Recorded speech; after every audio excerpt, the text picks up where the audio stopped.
And I think it was 1994, you published the book, Bread and Spirit, Therapy with the Poor, Diversity of Race, Culture, and Values.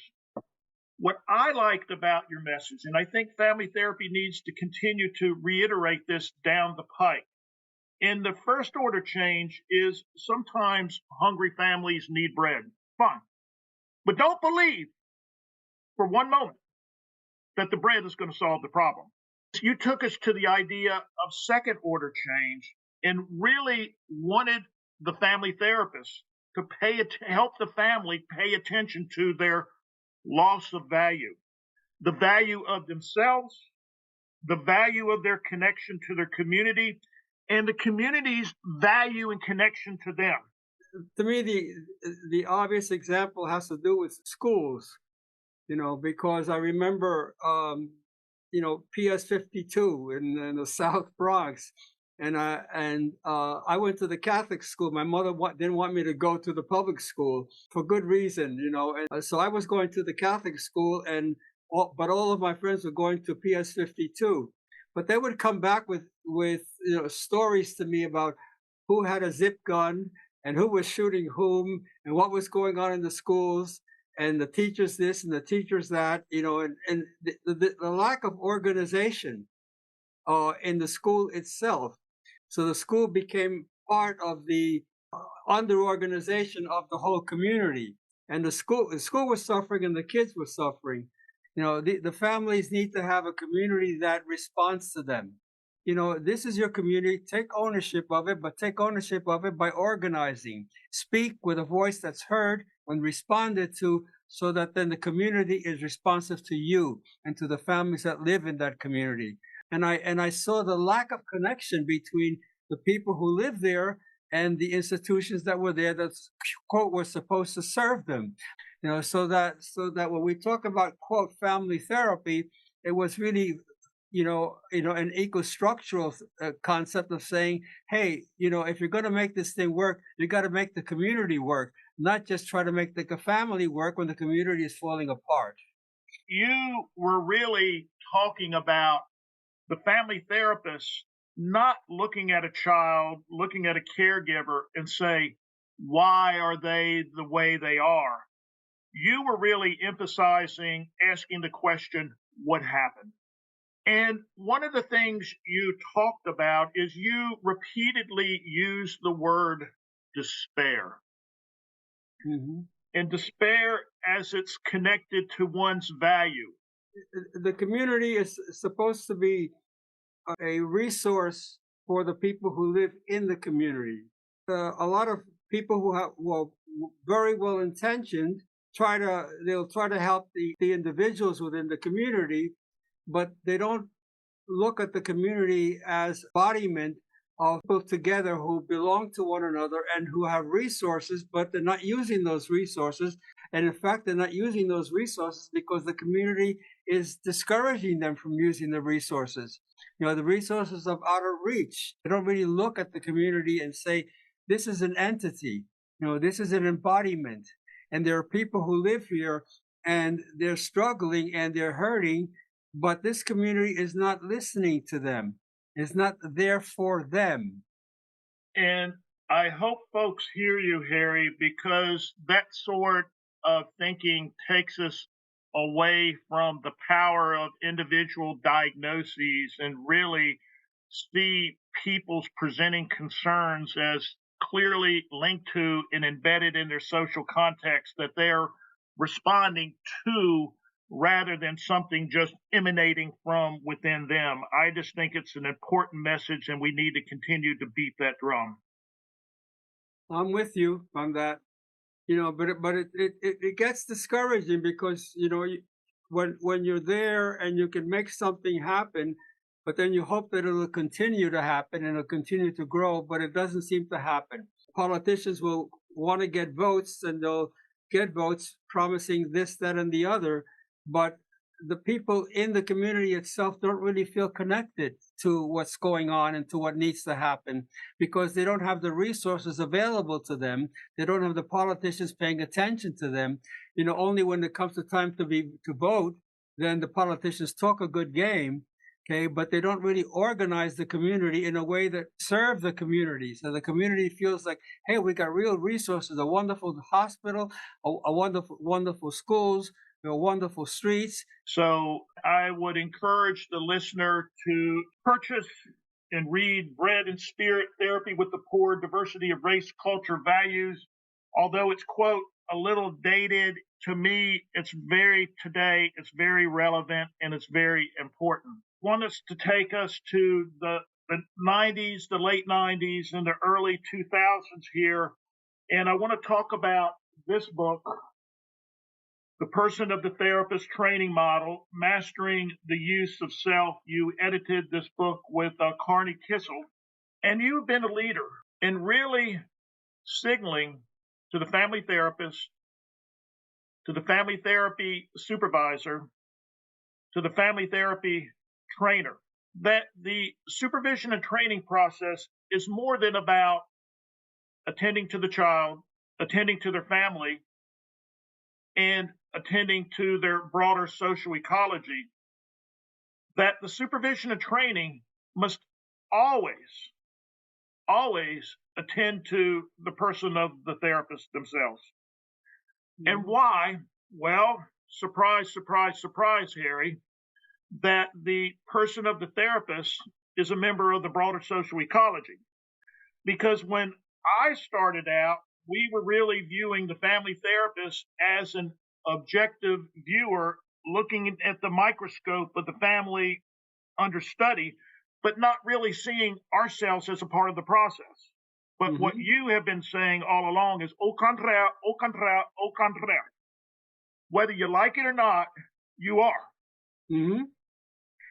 And that when you identify your own signature themes, your own vulnerabilities, don't hang your head, don't tuck your tail between your legs, but see them as important resources that will help you connect with the client, the family, and others. But could you just talk a little bit about how important that is for us in our growth and development today, Harry? Well, when we do our therapy, if we do it as, we are the professors, and these are the people that we're studying and trying to help, poor things. Consider ourselves outside of that experience. Okay, we're not really feeling with. Okay, we're not really experiencing with the people that we're dealing with. If we're going to relate to what they're experiencing, we have to somehow or another find something in ourselves that relates to that, that's connected to that.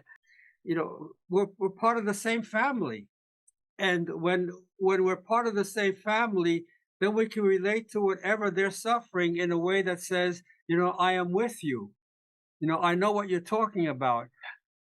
In some form or another, no matter where we come from, there's always somewhere or some place where we can always identify something in ourselves that relates to what they're struggling with. And we can do that, then we're with them. We're understanding them from within.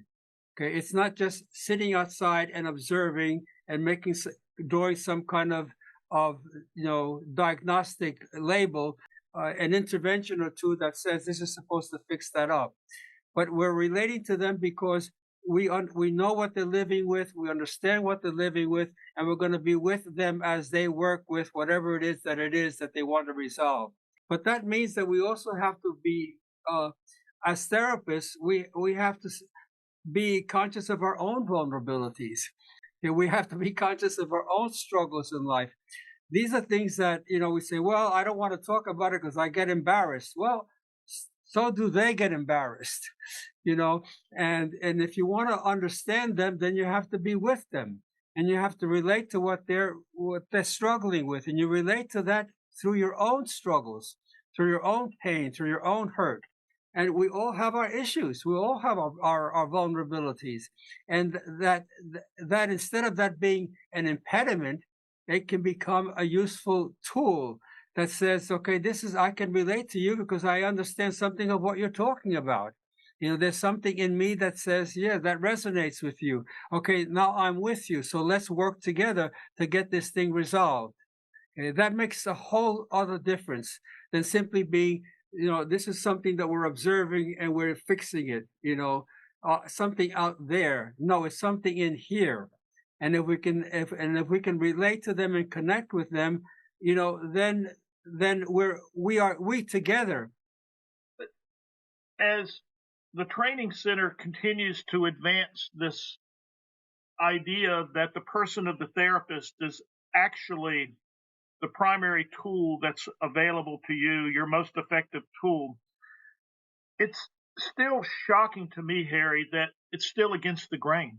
Somehow or another, you're supposed to put up some impermeable boundary between you and others and not use yourself. It's still shocking to me. So I hope people hear you. I hope people hear you. I hope people hear you. I think it's been a very important contribution to family therapy.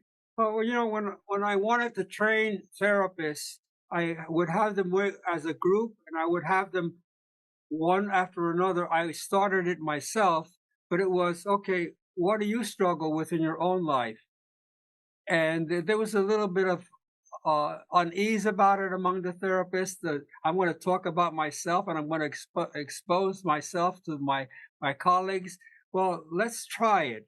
Well, once they tried it, what happened is that then the other guy would say, "Hey, I thought I was the only one." No kidding.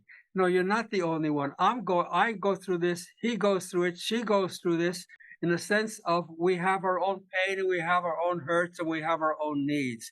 If we can relate to that and see ourselves in that perspective, okay, then we can do some effective work because we know what they're dealing with because we deal with something like that in our own lives. We can relate to it. We can empathize with them from the heart and not just from the head.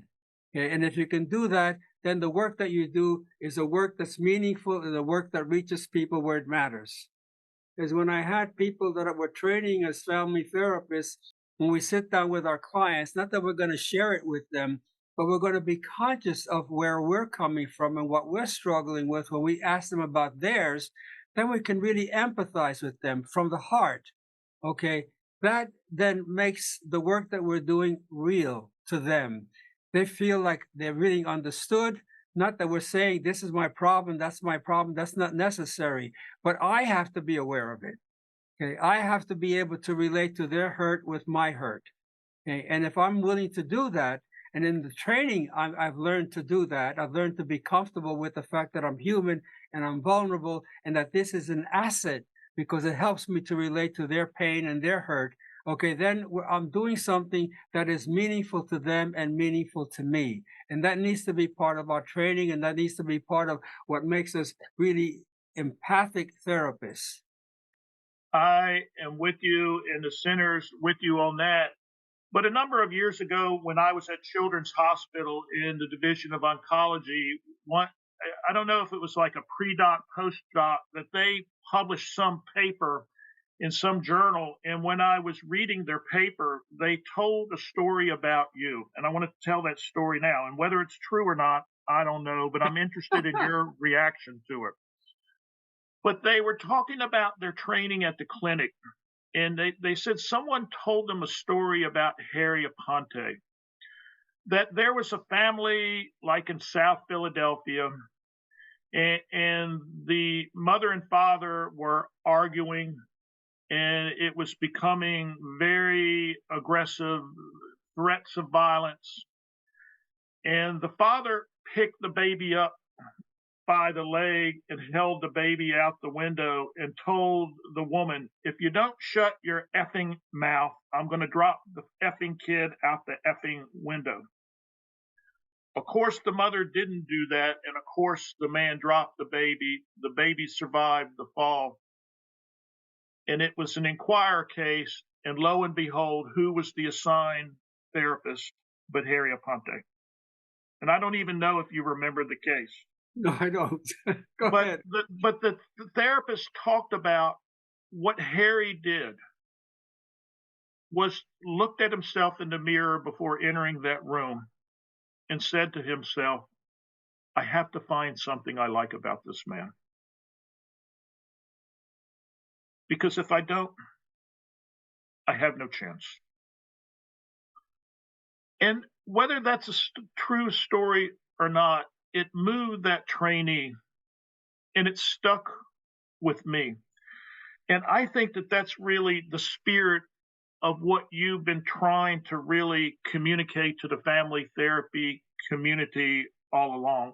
It's not something that I have to make an effort at any longer, but whenever I'm dealing with clients of one sort or another, or I'm supervising, I'm always I want to be connected with my own struggles. I want to be connected with my own failures, the things that are problematic to me. Okay, my own vulnerabilities. If I can do that when I'm working with them, then I feel I'm for real. I'm not just faking it. Okay? Because the empathy has, as far as I'm concerned, and it's still there, is that I have to be able to relate to their pain with my pain. Okay, and if I can do that as a therapist, then I can get to a place where they can believe me and they can trust me. Okay, and this is what I want for the people that I train, people that I supervise, and what I want for myself. Okay, I want to be with them at their level, at their sense of vulnerability. Okay, if I can do that, I can empathize with them in a way that's meaningful. And if I can do that, I can get into whatever struggle they have and whatever failures they're struggling with, because I have my own failures. And if I can relate that way, then the work that I do with them is meaningful, is for real for them and real for me. And that's what I believe, and that's how I want to train the people that I train. I believe that when you do that, when I do that, when we do that, it inspires people to open the door and let us in. And that's what's called true joining, Harry.